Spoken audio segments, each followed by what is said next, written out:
ഈ വീഡിയോയിൽ കുറേ നിർണായകമായിട്ടുള്ള ഡെവലപ്മെൻറ്റ്സ്, പ്രത്യേകിച്ച് അഫ്ഗാനിസ്ഥാൻ, പാകിസ്ഥാൻ അവർ ഒരു പരിധിവരെ ഇനി ആക്രമണങ്ങൾ വേണ്ട എന്നുള്ള തീരുമാനത്തിലെത്തിയിരിക്കുകയാണ്. അതിനൊരു കാരണമുണ്ട്, ചില രാജ്യങ്ങളുടെ ഇടപെടൽ. അത് അഫ്ഗാനിസ്ഥാന് വേണ്ടപ്പെട്ട രീതിയിലുള്ള ചില രാജ്യങ്ങളുടെ ഇടപെടൽ. അപ്പോൾ അതുകൊണ്ട് തന്നെയാണ് ആക്രമണങ്ങൾ മുന്നോട്ട് കൊണ്ടുപോകണ്ട എന്നുള്ള തീരുമാനം. പക്ഷേ അതിനെ പാകിസ്ഥാൻ വിജയാഘോഷമായിട്ട് വിക്ടറി പരേഡ് നടത്തുന്നുണ്ട്. അത് നമുക്ക് നോക്കാം. പക്ഷേ അതിനു മുമ്പ് തന്നെ, അതായത് ഇന്ന് ട്രംപ് രാവിലെ തന്നെ ഇസ്രായേലിൽ എത്തുന്നതായിരിക്കും. അതായത് ജീവിച്ചിരിക്കുന്ന 20 ബന്ദികളെ മോചിപ്പിക്കുന്നതുമായിട്ട് ബന്ധപ്പെട്ട് ഗാസയ്ക്കുള്ളിൽ തകൃതിയായിട്ടുള്ള നീക്കങ്ങൾ നടക്കുന്നതായിട്ടാണ് വാർത്തകൾ പുറത്തു വരുന്നത്. അതുപോലെ തന്നെ ഇപ്പുറത്തെ ഇസ്രായേലിൻ്റെ ഉള്ളിൽ അവർക്ക് വേണ്ടിയിട്ട് ഒരു ഹോസ്പിറ്റൽ തന്നെ, സ്പെഷ്യലൈസ്ഡ് ഹോസ്പിറ്റൽ തന്നെ റെഡിയാക്കി സെറ്റാക്കി വെച്ചിരിക്കുകയാണ്. ഐസൊലേഷൻ വാർഡുകളൊക്കെ സ്ഥിരീകരിച്ച് റെഡിയാക്കി വെച്ചിരിക്കുകയാണ്. അതുപോലെ തന്നെ അവർക്ക് വന്നു കഴിഞ്ഞാൽ അവർക്ക് പുറം ലോകവുമായിട്ടൊന്ന് കമ്മ്യൂണിക്കേറ്റ് ചെയ്യാൻ വേണ്ടിയിട്ട് മൊബൈൽ, ലാപ്ടോപ്പ്, അതേപോലെ അവർക്ക് വേണ്ട ഗാഡ്ജറ്റ്സ് കാര്യങ്ങളെല്ലാം തന്നെ റെഡിയാക്കി. അതുപോലെ തന്നെ അവർക്ക് ചികിത്സ കൂടുതൽ, അപ്പോൾ അവർക്ക് ചികിത്സയ്ക്ക് വേണ്ട രീതിയിലുള്ള കിറ്റുകളും കാര്യങ്ങളെല്ലാം റെഡിയാക്കി വെച്ചിരിക്കുകയാണ്. പിന്നെ ഈ ഹോസ്പിറ്റൽ ഫുള്ളി റെഡ് ക്രോസിൻ്റെ കൺട്രോളിലായിരിക്കും. റെഡ് ക്രോസ് ആയിരിക്കും ഇതിനെ നിയന്ത്രിക്കുന്നത്. അപ്പോൾ അവരായിരിക്കും ഇവരുടെ ഐസൊലേഷൻ പീരീഡ് മൊത്തത്തിൽ ഹാൻഡിൽ ചെയ്യുന്നത്. പല രീതിയിലുള്ള ആരോഗ്യ പ്രശ്നങ്ങൾ ഇവർക്ക് ഉണ്ടാകാനുള്ള സാധ്യത വളരെ കൂടുതലാണ്. അപ്പോൾ അതുകൊണ്ട് നാളെ രാവിലെ അറിയാൻ പറ്റും ഏത് അവസ്ഥയിലാണ് ഇവർ ഈ ബന്ദികളെ മോചിപ്പിക്കുക എന്നുള്ളത്. പിന്നെ ഒരു വിഭാഗത്തിലുള്ള ആൾക്കാർ ഡൗട്ട്ഫുൾ ആണ്, ഇപ്പോഴും ഡൗട്ട് പറയുന്നുണ്ട്. പക്ഷേ എന്തായാലും ഹമാസ് ആയതുകൊണ്ട് തന്നെ ഒന്നും പറയാൻ കഴിയില്ല. തീർച്ചയായിട്ടും ലാസ്റ്റ് മൊമെന്റിൽ വരെ എന്തെങ്കിലുമൊക്കെ ചേഞ്ചസ് വന്നേക്കാം. അതിന് പ്രധാനപ്പെട്ട കാരണം വെച്ചാൽ സ്റ്റീവ് വിറ്റ്കോഫ് ഇന്നൊരു സ്റ്റേറ്റ്മെന്റ് പറഞ്ഞിട്ടുണ്ട്. സ്റ്റീവ് വിറ്റ്കോഫ് പറഞ്ഞിരിക്കുന്ന സ്റ്റേറ്റ്മെന്റ് എന്ന് പറഞ്ഞാൽ ഈ ഫസ്റ്റ് ഫേസ്, അതായത് ബന്ദിമോചനം പൂർത്തിയായി കഴിഞ്ഞാൽ ഇസ്രായേൽ ആ ഒരു യെല്ലോ ലൈനിൻ്റെ ഇപ്പുറത്തേക്ക് വന്ന് നിൽക്കുന്ന ആ ഒരു സാഹചര്യത്തിൽ ഉള്ളിൽ, ഗാസയ്ക്കുള്ളിൽ എത്ര ഹമാസിൻ്റെ ഇനിയും നശിപ്പിക്കപ്പെടാത്ത തുരങ്കങ്ങളുണ്ടോ ആ തുരങ്കങ്ങൾ മൊത്തത്തിൽ അടിച്ച് തകർക്കണം എന്നാണ് പറഞ്ഞിരിക്കുന്നത്. അതായത് അത് നിരത്തിയിട്ട് മാത്രമേ നമുക്ക് ഗാസ റീകൺസ്ട്രക്ഷൻ എന്നുള്ളൊരു പ്രോജക്റ്റിലേക്ക് പോകാൻ പറ്റുള്ളൂ. അപ്പോൾ അത് സെക്കൻഡ് ഫേസ് ഡിസ്കഷൻ തുടങ്ങുന്നതിന് മുമ്പായിട്ട് തന്നെ ഇത് ചെയ്യണം എന്നാണ് പറഞ്ഞിരിക്കുന്നത്. ഇതിന് ഹമാസിന് തീർച്ചയായിട്ടും വേറെ രീതിയിലുള്ള അഭിപ്രായങ്ങളുണ്ടാകും. കാരണം ഹമാസ് ഒരുപാട് കഷ്ടപ്പെട്ട് പണിത് ഉയർത്തിയ ടണലുകളാണ് അതൊക്കെ. ഇപ്പോഴും അവരുടെ സീക്രട്ട് റൂട്ടും കാര്യങ്ങളൊക്കെ അതിൻ്റെ ഉള്ളിലുണ്ട് എന്ന് തന്നെയാണ് മനസ്സിലാക്കാൻ പറ്റുന്നത്. അപ്പോൾ അതുകൊണ്ട് തന്നെ ഇത് അവർ സമ്മതിക്കാനുള്ള സാധ്യത വളരെ കുറവാണ്. അപ്പോൾ എന്തായാലും ഇതിപ്പോൾ നാളെ ബന്ദിമോചനം കഴിഞ്ഞിട്ട് ബാക്കിയുള്ള കാര്യങ്ങളിലേക്ക് മുന്നോട്ട് പോകും. ഇനിയിപ്പോൾ ട്രംപ് വരുന്നതുമായിട്ട് ബന്ധപ്പെട്ട് മുൻകൂട്ടി തന്നെ നമുക്ക് പറയാനുള്ള കാര്യം വെച്ചാൽ, ട്രംപ് ഇപ്പം സ്വയമേ തന്നെ ഞാൻ 8 യുദ്ധം നിർത്തി എന്നൊക്കെ പറഞ്ഞുകൊണ്ടിരിക്കുന്ന ഒരാളാണ്. ഇനിയിപ്പം അഫ്ഗാനിസ്ഥാനും പാകിസ്ഥാനും തമ്മിൽ യുദ്ധം അവസാനിപ്പിച്ചതിൻ്റെ അവകാശവാദം കൂടി എടുക്കാനുള്ള സാധ്യതയുണ്ട്. പക്ഷേ അതേ സാഹചര്യത്തിൽ ഈജിപ്തിൽ വെച്ചിട്ട് ഒരു പ്രൊമോഷൻ ക്യാമ്പയിൻ, സെൽഫ് പ്രൊമോഷനാണ്. അപ്പോൾ അതിനകത്ത് ഖത്തർ അമീർ, അതേപോലെ Egyptian president Abdul Fattah al Sisi, അതേപോലെ തയ്യബ് എർദോഗൻ തുർക്കിയുടെ, അങ്ങനെ കുറേ ആൾക്കാരൊക്കെ, ഫ്രഞ്ച് പ്രസിഡന്റ് ഇമ്മാനുവൽ മാക്രോൺ, ഇവരെയൊക്കെ ക്ഷണിച്ചിട്ടുണ്ട്. പ്രധാനമായിട്ടും ഇറാന്റെ പ്രസിഡന്റ് മസൂദ് പെസസ്കിയാനെയും കൂടി ക്ഷണിച്ചിട്ടുണ്ട്. ഇറാന്റെ പ്രസിഡന്റ് വരുമോ ഇല്ലയോ എന്നുള്ളതിനെ കുറിച്ച് ഉറപ്പൊന്നുമില്ല. ആ സാഹചര്യത്തിൽ ഇപ്പം ഡൊണാൾഡ് ട്രംപ് വന്ന് ഇപ്പോൾ ഈ പരിപാടിയിൽ പങ്കെടുക്കണമെന്ന് വെച്ചു ഈജിപ്തിൽ. ഇസ്രായേലിന്റെ വിഷയം പോട്ടെ, നെതന്യാഹുവിനെ ക്ഷണിച്ചിട്ടുണ്ട്. പക്ഷേ നെതന്യാഹു പോകുന്നില്ല. പക്ഷേ ഇസ്രായേലിന്റെ സൈഡിൽ നിന്ന് ഒരു റെപ്രസെന്റേറ്റീവ് പോകുന്നതായിരിക്കും. ട്രംപ് ഒരു മീറ്റിംഗിലേക്ക് വന്ന് പങ്കെടുക്കുമ്പോഴത്തേക്കും ഈ ഒരു യുദ്ധം നിർത്തിയതുമായിട്ട് ബന്ധപ്പെട്ട്, ഈ ഗാസ ഇസ്രായേൽ ഈ ഒരു പീസ് ഡീൽ സൈൻ ചെയ്യുന്നതുമായിട്ട് ബന്ധപ്പെട്ടുള്ള വിഷയത്തിലേക്ക് ചർച്ചകൾ നടക്കുന്ന സമയത്ത് ഈ അഡ്രസ്സ് ചെയ്യുന്ന ഗ്ലോബൽ ലീഡേഴ്സ് എല്ലാം എന്തിനെ കുറിച്ചായിരിക്കും സംസാരിക്കുക? തീർച്ചയായിട്ടും ട്രംപ് മഹാനാണ്, ട്രംപ് ഉന്നതനാണ്, ട്രംപ് കാരണം കൊണ്ടാണ് ഈ ഒരു യുദ്ധം അവസാനിപ്പിച്ചത്, ട്രംപിനെ അപ്രീഷിയേറ്റ് ചെയ്തുകൊണ്ട് വളരെയധികം അപ്രീഷിയേറ്റ് ചെയ്തുള്ള സംസാരങ്ങളായിരിക്കും അവിടെ വരുന്നത്. അത് കേൾക്കാൻ വേണ്ടിയിട്ടാണ് ട്രംപ് ഇപ്പോൾ വരുന്നത്. അതിലുപരി ഇതിനകത്തൊന്നും പറയാനില്ല.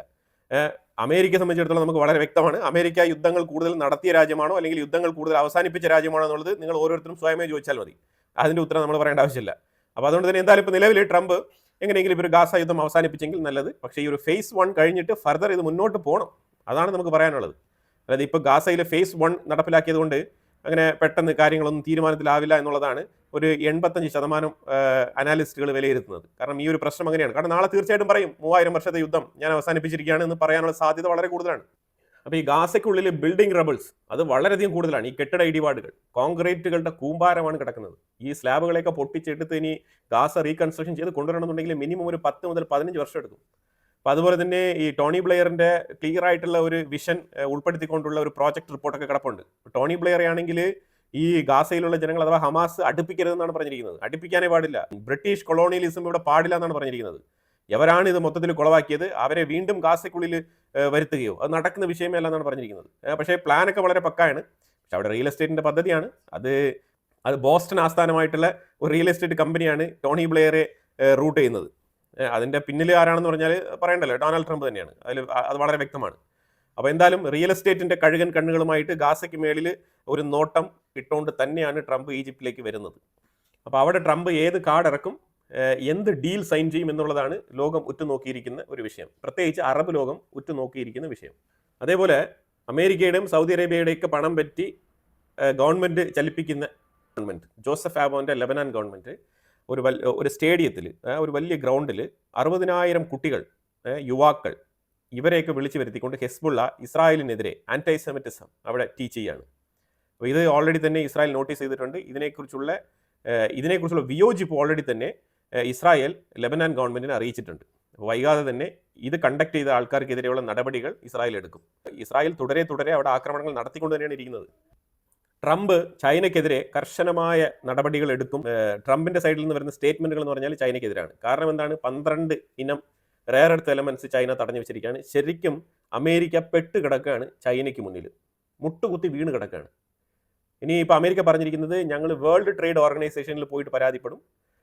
അത് ഈ ഒരു എലിമെൻറ്റ്, ഈ റെയർ എർത്ത് എലമെൻറ്റ്സ് ഇങ്ങനെ ചൈന ഡിക്റ്റേറ്റർഷിപ്പ് എന്നുള്ള നിലയിൽ ഇത് തടഞ്ഞു വെക്കുന്നത് ഇത് ശരിയല്ല, അവരൊരു മോണോപോളി ക്രിയേറ്റ് ചെയ്യാൻ ശ്രമിക്കുന്നു എന്നാണ് അമേരിക്ക പറഞ്ഞിരിക്കുന്നത്. ഇതേ വേൾഡ് ട്രേഡ് ഓർഗനൈസേഷനിൽ ഈ താരിഫ് ഇങ്ങനെ അനധികൃതമായ രീതിയിൽ താരിഫ് ഈടാക്കുന്നതുമായിട്ട് ബന്ധപ്പെട്ട് പല രാജ്യങ്ങളുടെയും കേസ് അമേരിക്കയ്ക്കെതിരെ കിടപ്പുണ്ട്. ആ കേസുകളിലൊക്കെ എന്താണ് അമേരിക്ക മറുപടി പറയാൻ പോകുന്നത്? ഇവരാരെങ്കിലും, അതായത് അമേരിക്ക തന്നെ വേൾഡ് ട്രേഡ് ഓർഗനൈസേഷനെ ഇതുവരെ ഒരു മൈൻഡ് ആക്കിയിട്ടില്ല. പ്രത്യേകിച്ച് ട്രംപിൻ്റെ ഭരണകൂടം ഈ വേൾഡ് ട്രേഡ് ഓർഗനൈസേഷൻ അല്ല, ലോകത്തുള്ള പല സംഘടനകളെയും അവർ മൈൻഡ് ചെയ്യാറില്ല എന്നുള്ളതാണ്. അപ്പോൾ ആ സാഹചര്യത്തിൽ ഇപ്പോൾ വേൾഡ് ട്രേഡ് ഓർഗനൈസേഷൻ എന്താണ് ഇപ്പം ചൈനയ്ക്കെതിരെ നടപടി എടുക്കാൻ പോകുന്നത് നമുക്കറിയില്ല. പക്ഷേ ചൈനയ്ക്കെതിരെ ഇങ്ങനെ പറഞ്ഞിട്ടുണ്ട്. കാരണം വേറെ ഒന്നുമില്ല, 100% താരിഫാണ് ചൈനയ്ക്ക് മേൽ ഇട്ട് കൊടുത്തിരിക്കുന്നത്. അത് തീർച്ചയായിട്ടും ഈ ഒരു റെയർ എർത്ത് എലമെൻസുമായിട്ട് ബന്ധപ്പെട്ട വിഷയം, ഇതാണ് പ്രധാനപ്പെട്ട വിഷയമായിട്ട് ചൈനയെ സംബന്ധിച്ചിടത്തോളം അമേരിക്കയ്ക്ക് പറയാനുള്ള ഒരേ ഒരു നിർദ്ദേശം, റെയർ എർത്ത് എലമെൻറ്റ്സ് ഇതെങ്ങനെയെങ്കിലും ഞങ്ങൾക്ക് തന്നേ പറ്റൂ. അതിനുവേണ്ടി എന്തും ചെയ്യും അമേരിക്ക. ചൈന ആടാൻ പറഞ്ഞാൽ ആടും, തുള്ളാൻ പറഞ്ഞാൽ തുള്ളും. ഇതാണ് ഇപ്പോൾ അമേരിക്കയുടെ അവസ്ഥ. അഫ്ഗാനിസ്ഥാനും പാകിസ്ഥാനുമായിട്ട് ബന്ധപ്പെട്ട വിഷയത്തിൽ അഫ്ഗാനിസ്ഥാൻ ഞായറാഴ്ച രാവിലെ തന്നെ അവരുടെ റെപ്രസെൻറ്റേറ്റീവ് ഒരു പത്രസമ്മേളനം നടത്തി. അവർ വളരെ വ്യക്തമായിട്ട് പറഞ്ഞു, 58 പാക് സോൾജേഴ്സിനെ ഞങ്ങൾ എലിമിനേറ്റ് ചെയ്തിട്ടുണ്ട്. അതുപോലെ 30-ലധികം പാക് സോൾജേഴ്സിനെ ഞങ്ങൾ പിടിച്ചു വെച്ചിട്ടുണ്ട്, എങ്ങനെ ബന്ദികളായിട്ട്, അതും പറഞ്ഞിട്ടുണ്ട്. അതിലുപരിയായിട്ട് 35-36 ആൾക്കാർക്ക് ഗുരുതരമായി പരിക്കേറ്റിട്ടുണ്ടെന്നും കൂടിയുള്ള സ്റ്റേറ്റ്മെന്റോട് കൂടിയാണ് അഫ്ഗാനിസ്ഥാൻ പത്രസമ്മേളനം തുടങ്ങുന്നത് തന്നെ. പാകിസ്ഥാന്റെ ഒരു റോളും ഇല്ല, പാകിസ്ഥാൻ ഒരു പത്രസമ്മേളനം നടത്തുന്നില്ല. പാകിസ്ഥാൻ നേരെ മറിച്ച് പാകിസ്ഥാൻ സൗദി അറേബ്യയെ വിളിച്ച് കരച്ചിലായിരുന്നു, അതുപോലെ ഖത്തറിനെ വിളിച്ച് കരച്ചിലായിരുന്നു. അതായത് ഇതിങ്ങനെ തുടങ്ങിക്കഴിഞ്ഞാൽ ശരിയാവത്തില്ല, അവരുടെ അടുത്ത് ഇനഫ് ക്വാണ്ടിറ്റിയിൽ കാര്യങ്ങളില്ല. പാകിസ്ഥാൻ ഇപ്പം അഫ്ഗാനിസ്ഥാനുമായിട്ട് ഒരു യുദ്ധം ചെയ്യുന്ന സാഹചര്യത്തിലല്ല ഉള്ളത്. അപ്പോൾ അത് വളരെ വ്യക്തമായിട്ട് ഖത്തറിൻ്റെ അടുത്തും സൗദി അറേബ്യയുടെ അടുത്തും പറഞ്ഞിട്ടുണ്ട്. അപ്പോൾ സൗദിയും ഖത്തറും ഇതിനെതിരെ കണ്ടംപ്റ്റ് ചെയ്തില്ല. അതാണ് മനസ്സിലാക്കേണ്ടത്. കാരണം ഈ പാകിസ്ഥാനുമായിട്ട് ഡിഫൻസ് സഹകരണ കരാർ ഒപ്പുവെച്ചിരിക്കുന്ന രാജ്യമാണ് സൗദി അറേബ്യ. പക്ഷേ സൗദി അറേബ്യ അഫ്ഗാനിസ്ഥാനെതിരെ കമ എന്ന് പറഞ്ഞൊരു അക്ഷരം മിണ്ടിയിട്ടില്ല. ഇതിൽ നിന്ന് എന്താണ് മനസ്സിലാക്കേണ്ടത്? ഡിഫൻസ് സഹകരണമുള്ള ആൾക്കാർ അറ്റ്ലീസ്റ്റ് എന്തെങ്കിലുമൊക്കെ ഒരു ചെറിയ ഒരു 0.5% എങ്കിലും അഫ്ഗാനിസ്ഥാനെ എതിർത്ത് സംസാരിക്കണ്ടേ? അത് ചെയ്തിട്ടില്ല. എനിവേ, പാകിസ്ഥാൻ എവിടെ നിന്നൊക്കെ തിരിച്ചടി കിട്ടുന്നതാണ് നോക്കേണ്ടത്. അപ്പോൾ എന്നിട്ട് അഫ്ഗാനിസ്ഥാൻ രാവിലെ തന്നെ പറഞ്ഞു, ഞങ്ങൾ സൗദി അറേബ്യയിൽ നിന്നും ഖത്തറിൽ നിന്നും ഞങ്ങൾക്ക് വിളി വന്നിട്ടുണ്ടായിരുന്നു. നമ്മൾ തൊട്ടടുത്ത് കിടക്കുന്ന അയൽ രാജ്യങ്ങളാണ്, രണ്ടും ഇസ്ലാമിക രാജ്യങ്ങളാണ്. അപ്പം നമ്മൾ സഹോദരങ്ങൾ തമ്മിൽ അങ്ങോട്ടും ഇങ്ങോട്ടും ഒരു അടിയും വഴക്കും വയ്യാവലിയൊക്കെ വേണോ? അപ്പോൾ അതുകൊണ്ട് നിങ്ങൾ ഇച്ചിരി സമാധാനം പാലിക്കുക, പാകിസ്ഥാനെ ഞാൻ പറഞ്ഞു നിർത്തിക്കോളാം. അവരിനി ഈ ഒരു വിഷയം പറഞ്ഞിട്ട് ഇതിനെ പിന്തുടർന്ന് നിങ്ങളുടെ മേലൊരു ആക്രമണം നടത്താതിരിക്കാൻ ഞങ്ങൾ ഉത്തരവാദിത്തം തരാമെന്ന് പറഞ്ഞിട്ട് സൗദി അറേബ്യയും ഖത്തറും അഫ്ഗാനിസ്ഥാൻ്റെ അടുത്ത് പറഞ്ഞിട്ടുണ്ട്. ഇത് ഓൾറെഡി തന്നെ ഞായറാഴ്ച രാവിലെ തന്നെ പത്രസമ്മേളനത്തിൽ അഫ്ഗാനിസ്ഥാൻ ഇത് വിളിച്ച് പറഞ്ഞു കഴിഞ്ഞു. അത് കഴിഞ്ഞിട്ട് ഉച്ചയ്ക്ക് ശേഷം അപ്പം അഫ്ഗാനിസ്ഥാൻ ആ പത്രസമ്മേളനത്തിൽ പറഞ്ഞിരിക്കുന്നത് വളരെ വ്യക്തമാണ്. അവർ പറഞ്ഞത് അഫ്ഗാനിസ്ഥാൻ സോൾജേഴ്സ് ആയിട്ടുള്ള ആൾക്കാർ പാകിസ്ഥാൻ്റെ ഉള്ളിൽ 3 മുതൽ 6 പോസ്റ്റുകൾ പിടിച്ചു വെച്ചിട്ടുണ്ടായിരുന്നു, പാകിസ്ഥാൻ്റെ ലാൻഡ്.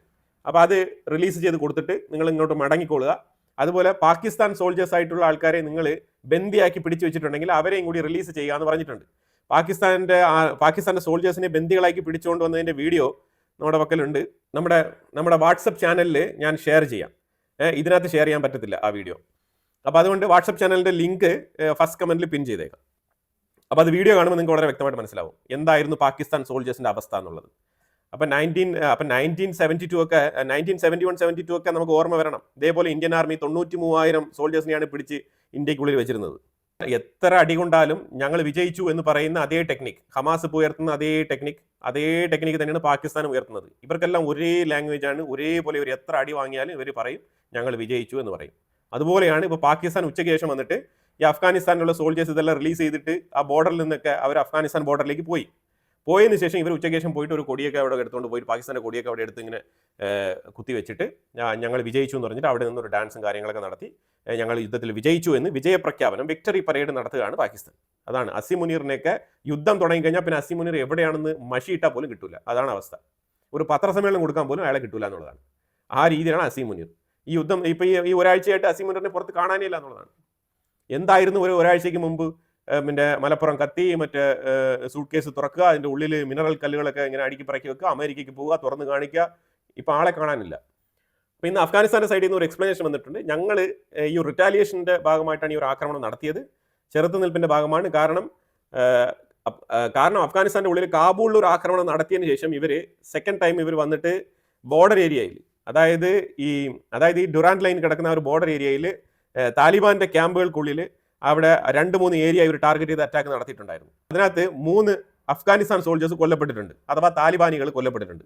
അപ്പോൾ അതിനെതിരെ ഒരു പ്രതികരണം എന്നുള്ള രീതിയിലാണ് അഫ്ഗാനിസ്ഥാൻ ഈ റിറ്റാലിയേഷൻ നടത്തിയതായിട്ട് പറയുന്നത്. ഇതിന്റെ പാകിസ്ഥാന്റെ ഉള്ളിൽ TTPയുമായിട്ട് ബന്ധപ്പെട്ട് വേറെ വിഷയങ്ങളൊക്കെ ഉണ്ട്. അപ്പോൾ ആ ഒരു TTPയുമായിട്ട് ഇപ്പോൾ അഫ്ഗാനിസ്ഥാൻ കണക്ട് ചെയ്യുന്നില്ല കാര്യങ്ങൾ. കാരണം കണക്ട് ചെയ്യുന്നില്ല പറഞ്ഞാൽ അവർക്ക് ഈ TTP എന്ന് പറഞ്ഞാൽ തന്നെ അഫ്ഗാനിസ്ഥാന്റെ പ്രോക്സികളാണ് പാകിസ്ഥാന്റെ ഉള്ളിൽ. അപ്പോൾ അവർക്ക് പ്രോക്സികളെ വെച്ച് കാര്യങ്ങളൊക്കെ ചെയ്യാനുള്ള കെൽപ്പുണ്ട്. അപ്പോൾ അതുകൊണ്ട് അവർ ഒരു രാജ്യം എന്നുള്ള നിലയിൽ അഫ്ഗാനിസ്ഥാൻ ഇതിൽ നിന്ന് വിട്ടു നിൽക്കുകയാണ് എന്നാണ് ഇപ്പോൾ നിലവിൽ നമുക്ക് മനസ്സിലാക്കാൻ പറ്റുന്നത്. എന്നാലും അഫ്ഗാനിസ്ഥാൻ ബോർഡർ ഏരിയയിൽ ഒരു പ്രിവെൻഷൻ എന്നുള്ള നിലയിൽ, കാരണം ഇന്നലെ ആക്രമണം നടത്തിയതാണല്ലോ, അപ്പോൾ ഒരു പക്ഷേ ഏതെങ്കിലും സാഹചര്യത്തിൽ പാകിസ്ഥാൻ പ്രൊവോക്ഡ് ആയിട്ട് ഇങ്ങോട്ട് ആക്രമണം നടത്താനുള്ള സാധ്യതയുണ്ട് എന്നുള്ള ഒരു മുൻകരുതലിന് വേണ്ടിയിട്ട് അവിടെ ശരിക്കും അവരുടെ ട്രൂപ്പിനെയൊക്കെ അവിടെ ഡിപ്ലോയ് ചെയ്തിരിക്കുകയാണ്, ഒരു സേഫ്റ്റിയുടെ ഭാഗമായിട്ട്. എനിക്ക് തോന്നുന്നു ഒരു 1 വീക്കിലേക്ക് അവർ ഇതേ സ്ഥിതി തന്നെ തുടരുമെന്നാണ് മനസ്സിലാക്കാൻ പറ്റുന്നത്. ഈ കോലാഹലങ്ങളൊക്കെ കഴിഞ്ഞിട്ട് വൈകുന്നേരം പാകിസ്ഥാൻ ഒരു പത്രസമ്മേളനം, അസീം മുനീർ അല്ല, അവരുടെ DGI SPR ഈ കാറ്റഗറിയിലുള്ള ഒരു ഉദ്യോഗസ്ഥൻ വന്നിരുന്ന് കാര്യങ്ങളൊക്കെ പറയുന്നുണ്ട്. ഞങ്ങൾ അഫ്ഗാനിസ്ഥാനെതിരെ നടത്തിയത് ഖൈബർ സ്റ്റോം എന്നുള്ള ഒരു ഓപ്പറേഷനാണ്. ആ ഓപ്പറേഷൻ ഞങ്ങൾ ഇന്ന രീതിയിൽ ഞങ്ങൾ സാറ്റലൈറ്റ് മാപ്പൊക്കെ ഉപയോഗിച്ചുകൊണ്ടാണ് ഞങ്ങൾ എയർ സ്ട്രൈക്ക് ഒക്കെ നടത്തിയത്. ടെക്നോളജിക്കലി സൊഫിസ്റ്റിക്കേറ്റഡ് ആയിട്ടുള്ള യുദ്ധമുറകളിൽ ഇവർ യുദ്ധം നടത്തിയതായിട്ടാണ് ഇവർ സ്റ്റേറ്റ്മെന്റ് പറയുന്നത്. ഇപ്പം ശരിക്കും പറഞ്ഞാൽ ആഗോളതലത്തിൽ പാകിസ്ഥാൻ ശരിക്കും പറഞ്ഞാൽ നാണം കെട്ടിരിക്കുകയാണ്. കാരണം അഫ്ഗാനിസ്ഥാൻ്റെ അടുത്ത് വരെ ഇവർക്ക് പിടിച്ചു നിൽക്കാൻ പറ്റാത്ത രീതിയിലുള്ള ഒരു ആർമിയായിട്ട് മാറിയിരിക്കുകയാണ് പാകിസ്ഥാൻ. ആ രീതിയിൽ ക്ഷയിച്ചിരിക്കുകയാണ്. അത് തന്നെയാണ് മനസ്സിലാക്കാൻ പറ്റുന്നത്. പാകിസ്ഥാൻ്റെ ഉള്ളിൽ TLP എന്ന് പറഞ്ഞിട്ട് ഒരു പൊളിറ്റിക്കൽ പാർട്ടി എന്ന് പറഞ്ഞിട്ട് ഒരു ടീം അവിടെ ഭയങ്കരമായിട്ട് പ്രകടനങ്ങളൊക്കെ നടത്തുന്നുണ്ടല്ലോ. അപ്പോൾ ഇസ്ലാമാബാദിൽ വൈകാതെ തന്നെ, അതായത് തിങ്കൾ ചൊവ്വ, അതായത് ഇന്ന് തിങ്കളാഴ്ച അല്ലെങ്കിൽ ചൊവ്വ ബുധൻ, ഈ 2-3 ദിവസത്തിനകത്ത് ഈ പ്രതിഷേധ പ്രകടനങ്ങൾ ഇസ്ലാമാബാദിൽ തുടർച്ചയായി ഇങ്ങനെ നടക്കുന്നുവെങ്കിൽ അവിടെ റൂൾ 144 അപ്ലൈ ചെയ്യുമെന്നാണ് പറഞ്ഞിരിക്കുന്നത്. ഇസ്ലാമാബാദിൽ റൂൾ 144. ഓക്കെ, അപ്പോൾ ആ രീതിയിലാണ് കാര്യങ്ങളുടെ പോക്ക് പാകിസ്ഥാൻ്റെ ഉള്ളിൽ. അത് റൂൾ 144 ഇട്ട് കഴിഞ്ഞാൽ പിന്നെ പ്രകടനങ്ങളോ പ്രതിഷേധങ്ങളോ 3 പേർക്ക് കൂടുതൽ ആൾക്കൂട്ടം കൂടി നിന്ന് സംസാരിക്കുന്നതോ ഇതൊന്നും പാടില്ല. മീൻസ് കൂട്ടുകാരോട് ചേർന്ന് ഒരു ചായ കുടിക്കാൻ പോലും പറ്റത്തില്ല എന്നുള്ള അവസ്ഥയാണ്. ആ രീതിയിലേക്ക് ആക്കും എന്നാണ് പറഞ്ഞിരിക്കുന്നത്. അപ്പോൾ ഇതിനെക്കുറിച്ചുള്ള അഭിപ്രായങ്ങൾ കമന്റ് ബോക്സിൽ രേഖപ്പെടുത്തുക. കൂടുതൽ വാർത്തകളുമായിട്ട് അടുത്ത വീഡിയോയിൽ വരാം. Thank you so much.